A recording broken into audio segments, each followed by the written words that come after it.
Esselamu Aleyküm ve Rahmetullah.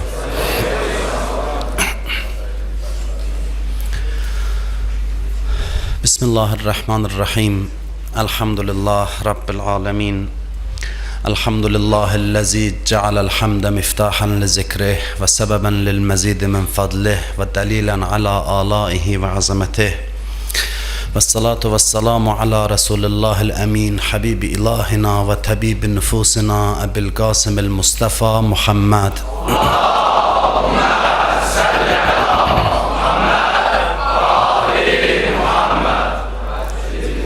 Ve ala Aliyin emiril mu'minin ve ala'l Hasan ve'l Husayn ve Ali ibn el-Husayn ve Muhammed ibn Ali ve Cafer ibn Muhammed ve Musa ibn Cafer ve Ali ibn Musa ve Muhammed ibn Ali ve Ali ibn Muhammed ve'l Hasan ibn Ali ve'l Hüccetil Qaimil Mehdi.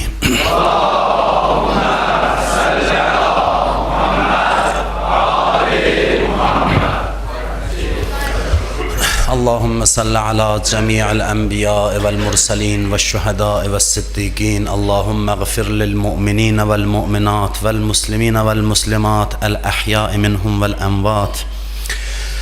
Usikum ve nefsi bi tegvallah. Size ve özüme ilahi tegvaya riayet eləməyi, gizlində və aşkarda Allah'tan qorxmağı tövsiyə edirəm.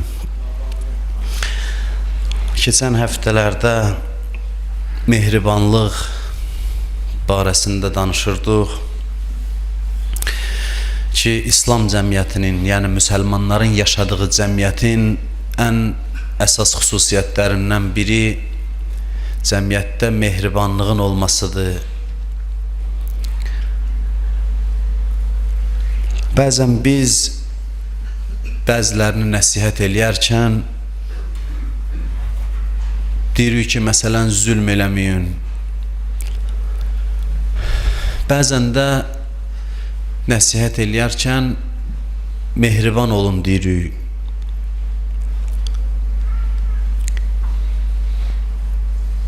Biz bəzən zülmün pisliyinə görə zülmdən çəkinirik. Bəzi hallarda mehribanlığın gözəlliyinə görə mehriban oluruq. Yəni biri var pis şeyin pisliyini başa salasan, biri var yaxşılığın gözəlliyini. Yaxşılığın gözəlliyini başa salmaq insanlara daha təsirli vasitədir, nəinki pisliyin çirkinliyini. Bir insanı mehriban olmağa təşviq eləyərkən daha yaxşıdır ki, mehribanlığın gözəlliyini ona tanıtdırasan, başa salasan, nəinki kobudluğun pisliyini. Biz hey birinə desək zülm eləmə, zülm pis şeydir, bunun təsiri daha azdır. Nəinki insanlara mehribanlığın gözəlliyi barədə danışaq. Çünki bəzən insanlar günahı bilirsiniz niyə eləyir? Çünki günahda ləzzət görür. Günah ona ləzzət eləyir. Ləzzət səbəbindən günah eləyir. Və deyəndə günahı tərk elə, deyir yaxşı və sonda neyniyim? O ləzzəti tərk eləyə bilmir. Məsələn, qeybət bəzi adamlar üçün xoş bir məşğuliyyətdir. Qeybətdən ləzzət alır. Birindən soruşdular, baldan görəsən şirin bir şey var. Dedi, hə var. Nədir? Dedi, yuxudur. Yuxu baldan şirindir. Bir də dedi, bir şey də bilirəm, qeybətdir. O yuxudan da şirindir. Dedi, necə? Dedi, gecənin bir vaxtı da oyadasan birini, biri barəsində nəsə danışasan, oturub səndən şirin-şirin qeybət eləyəcək. Günahın özünün bəzən ləzzəti var insanlar üçün. Və o günahın pisliyindən danışmaqla insanlar görürsən günahı tərk eləyə bilmir. Gərək ona daha üstün bir ləzzəti başa salasan ki, o ləzzətə görə bu ləzzəti tərk eləsin. Hədislərdə var, ibadətin ləzzətini dərk eləyən adam günahın ləzzətinə gözünün ucu ilə də baxmaz. Bir insan başa düşsə ibadət ləzzətlidir, ibadətin ləzzəti var, günahın ləzzəti onun üçün xoş görünməz. gözündən düşər. İnsanlara mehribanlığın gözəlliyini, şirinliyini, ləzzətini daddır, başa sal, daha rahat zülmü tərk eləyər. Ümumiyyətlə, mən bunu sizə deyim, hər birinizə də bəlkə lazımdır. Təbliğdə ki, hamımız dini təbliğ edirik, az ya çox. Və yaxşıdır ki, hamı dini təbliğ eləsin. Özdə ancaq minbərdən danışanlara həvalə olunmasın bu iş. Hər bir insan bilməlidir ki, onun vəzifəsi haqqı, həqiqəti insanlara çatdırmaqdır. Hərə əlbəttə öz gücü müqabilində, öz gücü yetən qədər insanları haqqa, həqiqətə dəvət eləməlidir. Və mən sizə bunu deyim, təbliğ eləyəcəksizsə əgər, insanlara haqqı başa salacaqsınızsa əgər, hey günah eləməyin deməyin insanlara. Bu bir qədər adamları aşağılayır, alçaldır. Daha yaxşıdır ki, xeyir işlərdən danışasan, yaxşı işləri sevdirəsən insanlara. Bir nəfər alim də demək olmaz, mərifət sahibi idi, Dulabi idi onun adı. O özü müctehid və fəqih alim olmayıb. Deyəsən ki, bu alimdir, fəqihdir, müştehiddir, nə qədər kitab yazıb. Elmi baxımdan o qədər də yüksək səviyyəsi olmayıb. Amma çox salih adam olub. Allah ona hikmət verib. Bəzi şeylər var, adam kitabdan oxuyur. İnsanlar var, bəzi həqiqi elmlər budur ki, insan qəlbini təmizləməklə o elmlərə yiyələnir. Dulabi bu şəxslərdəndir ki, elmi kitabdan deyildi. Demirəm, elm oxumurdu, amma daha çox mərifətlə hikmətə çatmış bir adam idi. Və böyük-böyük alimlər gedirdilər, ondan nəsə öyrənirdilər. Alimlər deyib, biz onun yanına gedirdik, o bəzi sözlər danışırdı ki, sonra gedib onu hədisdə görürdük. Biz əmin idik ki, onu hədisdən oxumayıb. O özü deyirdi ki, biz gördüyümüzü danışırıq. Eşitdiyimizi, oxuduğumuzu yox. Allah bizə bu həqiqətləri göstərib, pərdə arxasını görmüşük və gördüyümüzü danışırıq. Kim gördüyün danışsa, onun sözü daha təsirli olur. Bu da bu adamlardan idi. Həmişə təbliğ eləyəndə deyərmiş, tövsiyə eləyərmiş mübəlliğlərə, təbliğatçılara, din adından danışanlara deyərmiş ki, cəmaata çox deməyin, günah eləmə. Bu sözü çox işlətməyin. Qeybət eləmə, yalan danışma. Heç bu sözlərin adını çox dilüzə gətirməyin. Cəmaatın qulağı bu sözləri çox eşitməsin. Cəmaata daha çox yaxşılıqlardan danışın. Fəzilətlərdən danışın. Pisliklərdən çəkinmək var. Quran da deyir qeybət eləmə, yalan danışma. Hədislər də bu sözləri deyir. Amma Quran hədislərin vəzifəsi ümumiyyətlə hər bir şeyi bəyan eləməkdir deyə bunu deyir. Amma təbliğ məqamında insan daha yaxşı olar gözəlliklərdən çox danışsın. Məsələn, iki nəfər elə bil bir-biri ilə şərikdir, ortaq bir ticarət işi görürlər. Şəriklərdən biri o birinə tez-tez deyir ki, bax sən xəyanət eləsən mənə, bizim şərikliyimiz pozulacaq. Bu nə dərəcədə doğru sözdür? Əlbəttə düz sözdür. Xəyanət olsa şəriklik pozulmalıdır. Amma bunu tez-tez deyəndə qarşı tərəf özündə bir təhqir hesab eləyər bunu. Ki, nə vaxta qədər eyni şeyi təkrar eləyəcəksən? Axı, kim sənə xəyanət eləmək istəyir? Ümumiyyətlə, mən niyə görə sənə xəyanət eləməliyəm? Cəmaata da çox deyəsən qeybət eləmə, çox deyəsən yalan danışma. Bunu demək olar, amma həddindən artıq çox deyəndə mənim nəzərimcə insanlara qarşı təhqirdir bu. İnsanlar ümumiyyətlə bu günahların adını gərək biraz az eşitsinlər, çox təkrar eşitməsinlər. Daha yaxşı olar ki, biz gözəlliklərdən danışaq, fəzilətlərdən danışaq, mehribanlığın gözəlliyindən danışaq. Zülmün pisliyindən danışmaqdansa, mehribanlığın gözəlliyindən danışaq. Bu ehtiram əlamətidir insanlara.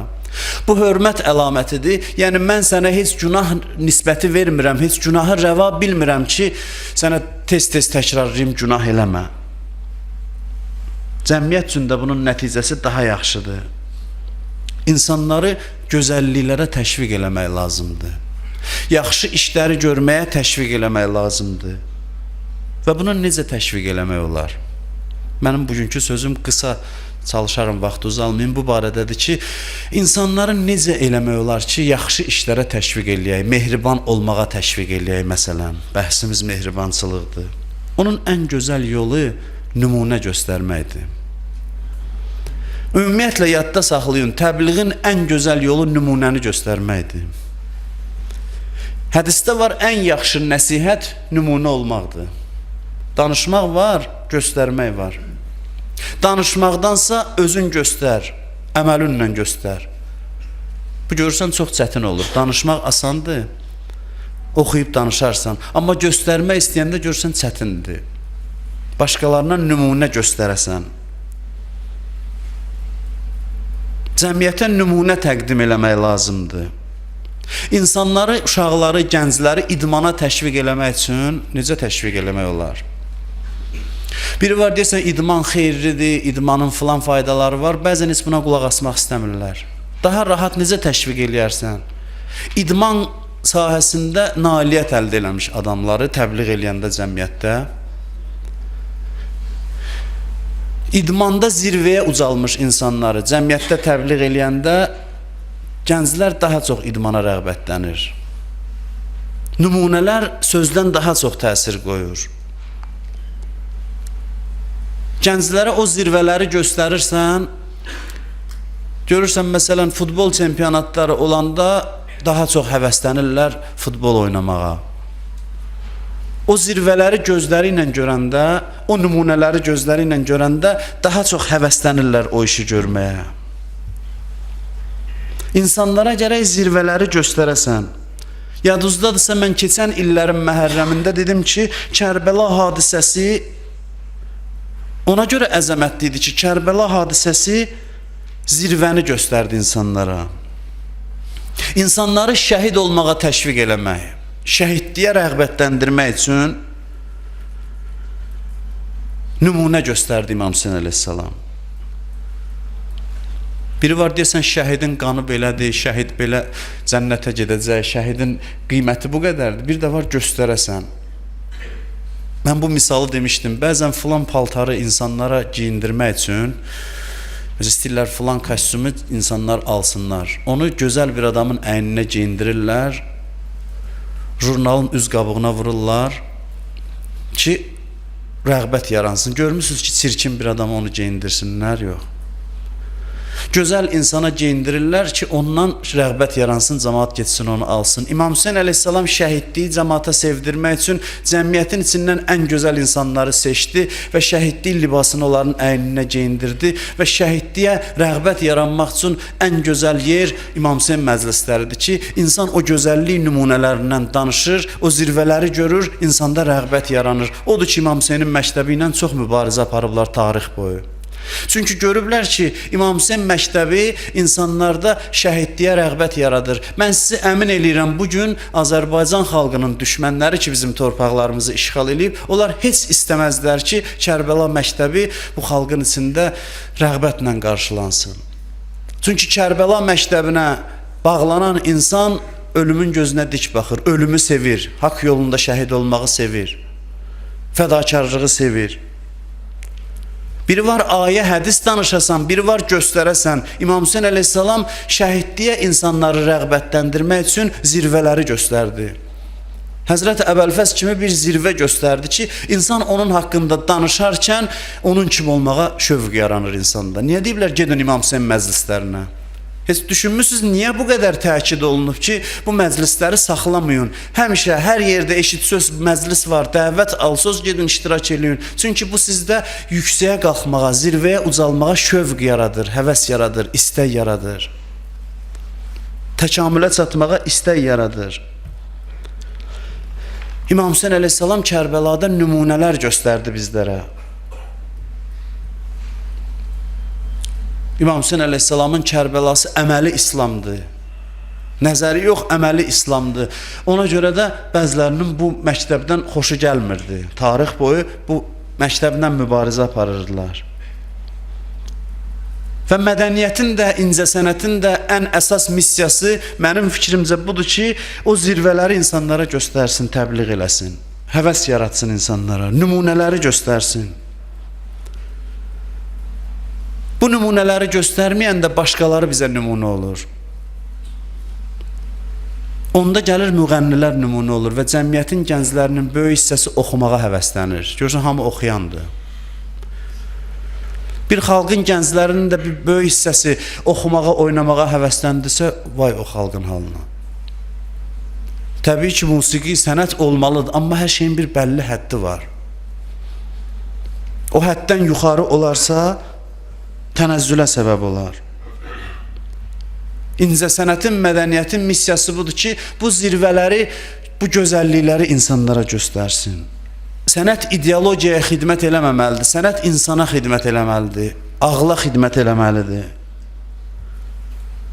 Dəyərli nümunələri insanlara göstərməlidir. O zirvələri göstərməlidir ki, insanlarda rəğbət yaransın. O milli qəhrəmanlar var, onların həyatını açıqlamalıdır, göstərməlidir ki, insanlarda bu şeylərə həvəs yaransın. Gənclərdə bu şeylərə rəğbət yaransın.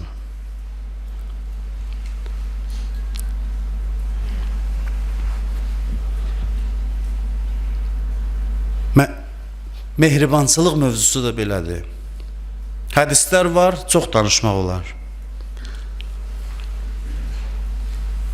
Buyurur ki, Peyğəmbər, sizlərdən ən çox mənə yaxın olan, ən çox istədiyim, yəni soruşsuz Peyğəmbər kimi çox istəyir bizim içimizdən.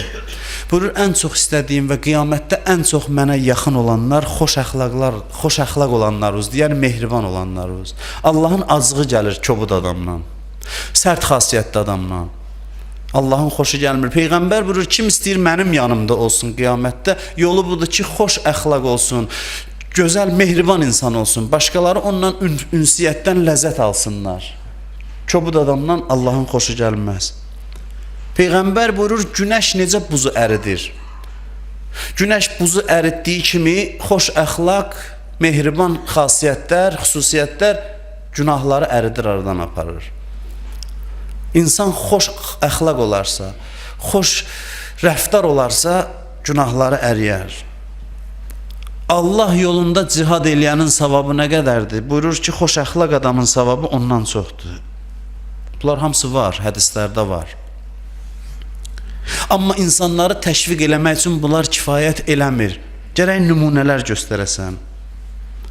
Bizim ümumiyyətlə dinimizin əsas problemi bilirsiniz nədir? Problem bundadır ki, bizim nəzəriyyəmizdə problem yoxdur. Bizim Quranımız, hədislərimiz, nəzəri cəhətdən heç bir problemimiz yoxdur. Bizim məktəbimiz çox yüksək səviyyədədir, bizim əqidəmiz. Problem bundadır ki, bizim nümunəmiz yoxdur. Yaxud da azdır günümüzdə bugün. Biz hey deyirik cəmaata belə olmalıdır, belə olmalıdır. Dillər yaxşı başa düşdük, bəs hanı? Bir dənəsini göstər görüm. Bu dinə əməl eləyib, belə olub. Əgər o nümunəni göstərə bilməzsə, sözümüzün təsiri olmur. Dillər bunlar yaxşı sözdür, amma buna əməl eləmək olmur. Hamı danışır, amma bir dənə göstərin, bir nümunə göstərin. O nümunəni göstərə bilməyəndə sözün cəmiyyətdə təsiri olmur. Biz nə vaxta qədər görmədiyimiz adamlardan danışacaq? Çıxırıq minbərdən danışırıq, deyir, filan alim belə eləmişdi. Keçmişdən danışırıq. Amma daha yaxşı olmazmı ki, göstərək özümüz ki, bax, dinə əməl eləyəndə belə olur. Nümunə göstərək. Bunun təsiri daha çoxdur. Biz nə vaxta qədər eşitdiyimizə əməl eləyək? Bircə dəfə bizə göstərsinlər. Deyirik, İslam insanları elmə dəvət eləyir. İslam deyir, Çində də elm olsa gedin oxuyun. Amma hanı?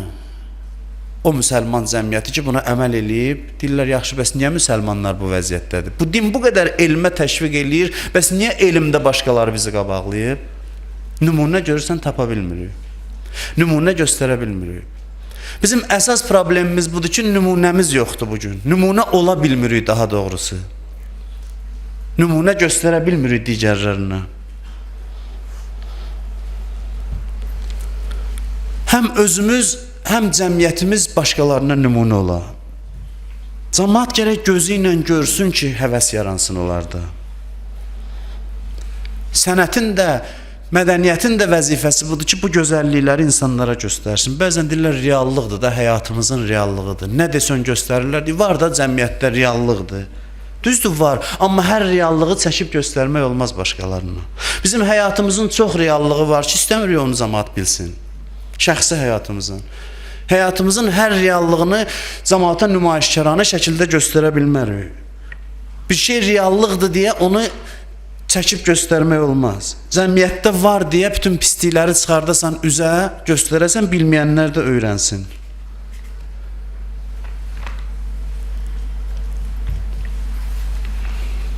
Lap tutaq ki, bu cəmiyyətdə var. Amma sənətin vəzifəsi budur, cəmiyyətdə olan şeyləri göstərsin. Bir qadın görürsən, həyat yoldaşının üstündə qışqırmır, baxır o seriala, oradan öyrədirlər onu ki, bax, belə qışqırmaq lazımdır. Düzdür, bu hardasa var, amma bunu niyə çəkib kiməsə göstərəsən? Ki, bu elə reallıqdır, cəmiyyətdə bu şey var.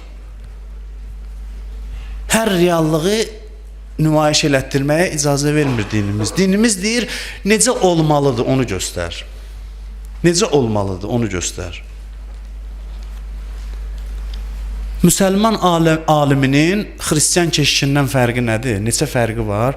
Biri də budur ki, xristiyan keşişinə cəmaat gedib günahlarını danışır, müsəlman aliminin haqqı yoxdur cəmaatın günahına qulaq assın. Biri gəlsə bizə günahlarını danışsa ki, mən filan şey eləmişəm, gərək sözünü kəsək deyə mənə danışma. Günahı mənə niyə danışırsan? Ged Allahınla.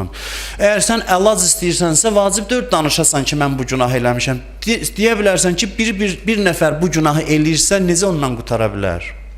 Olmaz günahları gedib kiməsə danışasan. Deyə bilmərik ki, reallıqdır da, nə olsun ki, Allahdan gizlindir, bəndədən nə gizlədim? Olmaz. Din buyurur, bir adam günah eləyibsə, bir günahdır, gəlib onu başqasına danışırsa, ondan artıq günahdır.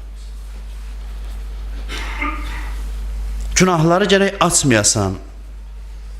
Əli əleyhissalama gəlib deyirlər, ağa filan günah eləmişəm, deyirdi, özünün məşğulluğa vururdu ki, güya eşitmədi. Deyirdi, get, mənim vaxtım yoxdur sənə qulaq asmağa. O bir də təkrar eləyirdi. 4 dəfə də bir adam günahını etiraf eləsə, gərək cəza verəsən. Biri gəldi, dedi, mən zina eləmişəm, Həzrət Əli göyə eşitməməzliyə vurdu. İkinci dəfə dedi, yəqin zina eləməmsən, yəqin sənə elə gəlib. Hey, yozdu, 4 dəfə təkrar eləyəndən sonra cəza vermək məcbur oldu verməyə və tənqid elədi onu. Qınadı ki, niyə görə günahı gəldin dedin. Gedib tövbə eləyərdin, cəzasız da Allah səni bağışlayardı. Reallıqdır deyə, var deyə hər şeyi dilimizə gətirməyə, üzə çıxartmağa haqqımız yoxdur. Keçən söhbətlərdə yadımdadır, mən bunu demişəm, Ayətullah Büruzirdi var idi rəhmətli. Bir nəfər deyir, gəlir tələbələrdən biri olur. Bunun da qoca vaxtıdır, lap yaşlı vaxtıdır. Gəlir deyir ki, ağa üzr istəyirəm, mənim xanımım xəstəxanadadır, uşağım dünyaya gəlir, mənə pul lazımdır. Bu da qoca kişidir, Ayətullah Büruzirdi. Bir qədər pul çıxardır, verir ona, o gedir. Gedir, zirəng adam olur. Öz-özünə fikirləşir ki, bir neçə vaxtdan sonra, indi onun yanına 100 adam gəlir, o nə bilir ki, mən ondan pul istəmişəm. 1-2 aydan sonra yenə gedir. Yenə gedir, deyir, bəs mənim xanımım xəstəxanadadır, uşağım olacaq, mənə bir miqdar pul ver. Bu yenə də verir. 1-2-3 ay keçir, yenə də deyir, gedim elə bu adla pul alım. Gəlib yenə deyir ki, bəs xanımım xəstəxanadadır, övladım dünyaya gələcək imkanım yoxdur. O yenə də verir. Amma bu dəfə pulu verəndə gülə-gülə ona deyir ki, amma xanımın qədrini bil. Hər adamın işidir, ildə 3 dənə övlad dünyaya gətirsin.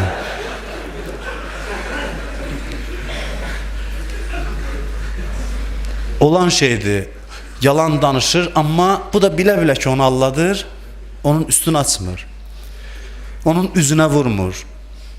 Çünki cəmiyyətdə bu şeylər nə qədər gizli qalsa daha yaxşıdır. Sərt danışmır, kobud danışmır ki, sən məni nə hesab edirsən, məni alladırsan. Ona eşitdirir ki, yəni mən o qədər də aciz adam deyiləm, amma ki, yenə də hörmətlə, ehtiramla onu yola salır. Peyğəmbər də belə idi. Peyğəmbərə yalan danışırdılar, heç vaxt demirdi yalan. Deyirdi, cəmaat bəzi sözlər danışır, bilirdilər ki, yalanı nəzərdə tutur.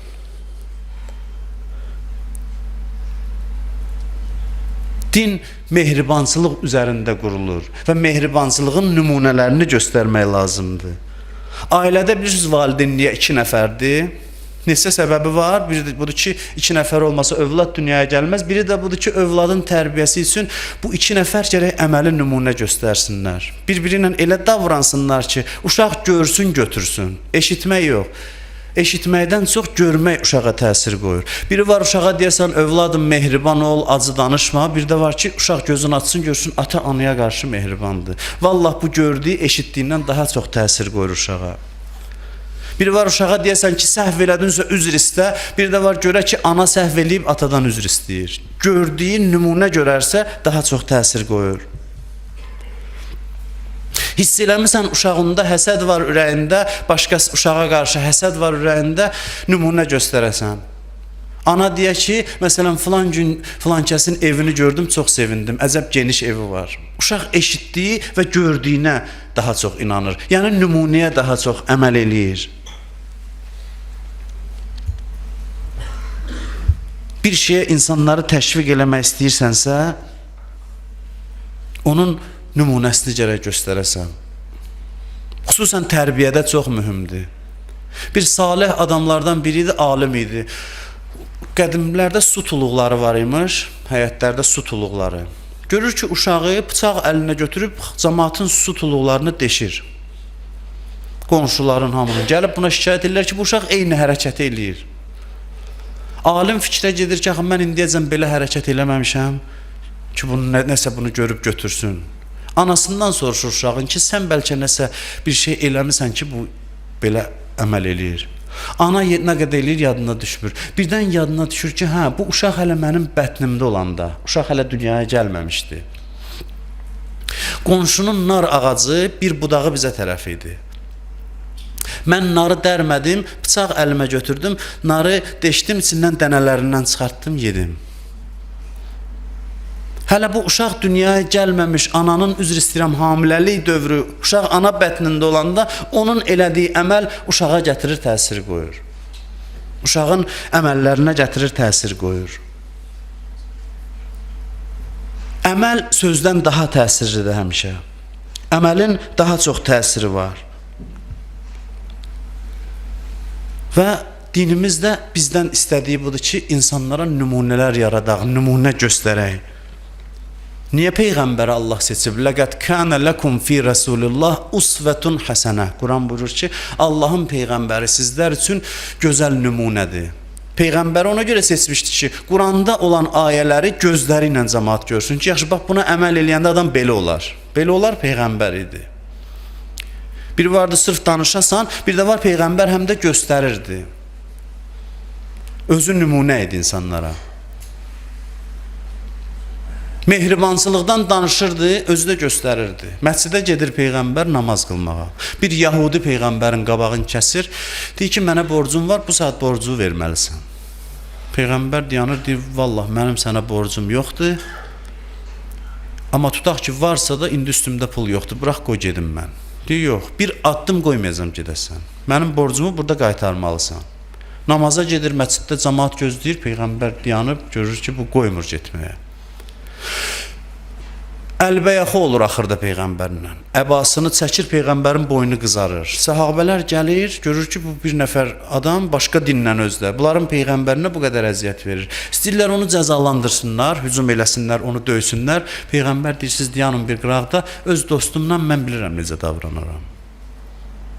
O Yahudi baxır, deyir ki, sən bir dözüm göstərdin ki, adi adamda belə səbir olmaz. İndi bildim sən Peyğəmbərsən. Mən səni imtihan eləyirdim, sən Peyğəmbərsən və indi mən deyirəm, əşhədü ən la ilahə illallah, mən sənin dininə iman gətirdim. Mən bugündən müsəlman oldum. Peyğəmbərin bu nümunə göstərməsi səbəbindən idi ki, dinini cəmaat qəbul eləyirdi. Sözlə olsaydı, vallah bu din yaddan çıxıb getmişdi. Sırf söz idisə əgər. Peyğəmbər özü və sahabələri nə qədər bu sözü biz danışmışıq. Eşitmişsiniz siz, bir daha da təkrar olsa ebi yox. Malik Əşdər Həzrət Əlinin ən üstün sahabəsi idi. Malik Əşdər meydana girəndə düşmən onun qabağında dayana bilmirdi. Bilirsiniz, Malik Əşdər nə qədər şücaətli adam idi. Onun gözündə qorxu yox idi. Maraqlı bir hədis var Həzrət Əlidən. Deyir, Malik Əşdər qaranlıq gecədə, adamsız bir yerdə yol gedə səhrada, birdən bilmədən vəhşi bir heyvanın üstünə ayağı çıxa, heyvan ona hücum eləyə, Malik qorxudan gözünü qırpmaz. Bu qədər şücaətli idi. Qorxu deyilən şey bilmirdi. Özü də haqqın yolunda bu şücaəti xərcləyirdi. Həmin o malikəşlər yolla gedir, bir küçənin avara adamlarından biri, bekar adamlardan biri. O ki görürsə tində dayanırlar. Səhər çıxırsan, axşamacan tindədirlər. Tində, bucaqda dayanıb yoldan keçənlərə söz atırlar, sataşırlar və belə adamlardan biri. Bir meyvə qurusu oynadır əlində. Malik keçəndə atdı malikə. Tanımır kimdir. Malik baxdı ona, çıxdı getdi. Yanındakılar dedi, sən bunu tanıdın, bu kimdir? Dedi, yox. Dedi, bu malikəşlərdir, Əlinin sahabəsi. O malikdir ki, şücaətdə tayı bərabəri yoxdur. Vay sənin halva, indi yəqin ki, sənin başına oyun açacaq bu. Bunun deyib bədəninə qorxu düşür. Bədəni əsə-əsə qaçır, axtarır maliki. Soruşur, hardadır bu? Bazardan keçib, deyir, getdi, gördü ki, məscidə girdi. Gedir məscidin qapısının ağzında dayanır, gözləyir ki, bu çıxsın, üzr istəsin qorxusundan. Malik çıxır, bu gəlir ki, bəs mən sizdən üzr istəyirəm, mən tanımamışam filan. Deyir, üzr istəmə. And olsun Allaha, mənim yolum məscidə dördü, mənim işim vardı, getməliydim. Sən mənə qarşı belə hörmətsizlik elədin, mən gəldim məscidə, 2 rükət namaz qıldım, əlimi qaldırdım Allahın dərgahına, dedim, Allah sənin günahından keçsin, Allah səni bağışlasın. Söz danışmaq hara, bunu insanlara göstərmək hara. İnsanlar belə bir nümunə görəndə, istər-istəməz istəyir ki, belə olsunlar. Və biz yenə də deyirəm, nə vaxta qədər keçmiş zamanda bu şeyləri danışacaq. Bugün də gərək belə nümunələrdən cəmiyyət içində olsun. Nə qədər çox olsa daha yaxşıdır. Və Kərbəla hadisəsinin də, Məhərrəm hadisəsinin keçən moizələrdə mən demişəm, ən əsas cəhətlərindən biri budur ki, Kərbəla insanı mehriban eləyir, insanda mehribançılıq yaradır. Nə qədər İmam Hüseyn mehriban idi. Düşmənlərinə də mehriban idi. Mən Aşura günü idi deyəsən dedim, hər şeyini əlindən verəndən sonra, bütün yaxınlarını şəhid eləyəndən sonra, Peyğəmbərin əbasının, əmmaməsinin əyninə giyindi. Siz Əli Əkbərin qanı nə qədər qiymətlidir sizcə? Həzrəti Əbəlfəzin qanı nə qədər qiymətlidir? Gəldi, dayandı düşmənin qabağında, dedi, indi də tövbə elə söz, bütün qanlardan keçirəm. Əbəlfəzin qanını da bağışlayıram. Əli Əkbərin bütün qanları, körpə uşağımın da qanını sizə halal eləyirəm, qanından keçirəm. Tövbə qapısı açıqdır. Əgər tövbə eləyib, Allaha tərəf qayıtsınız. Belə bir mehribanlıq nümunəsi görəndən sonra insanlar hidayət olurlar. Olmayanda onda olurlar lənətli. Ona görə biz İmam Hüseynin düşmənlərinə lənət oxuyuruq. Çünki mehribançılıq belə bir şeydir ki, insan mehriban adamı gördüsə mütləq hidayət olmalıdır. Cəmiyyətdə insan mehriban olarsa, o mütləq cəmaat onu görüb, mümkün deyil hidayət olmasınlar. Olmasalar, deməli, onlar insan adına layiq deyirlər, insanlıqdan xaric olublar. Onlar düşməndilər, onlar haqqın düşmənidirlər. Çünki mümkün deyil mehriban insanı görə cəmiyyət islah olmaya. O cəmiyyət ki, mehribançılıq nümunəsi görür, daha da azğınlaşır, olur Şimir, olur İbn Ziyad, olur Ömər Səd ki, bunlara doğrudan da dinimiz deyir ki, bunlar insanlıqdan xaric olublar. Harada mehribançılıq nümunələri varsa, orada hidayət var. İnsanlar mehriban adamları görəndə istər-istəməz haqqa, həqiqətə bağlanırlar. Mənim danışdığım bu qədər. Üzr istəyirəm, bəlkə biraz həddindən artıq danışdım. Əuzu billahi mineşşeytanirracim. Bismillahirrahmanirrahim.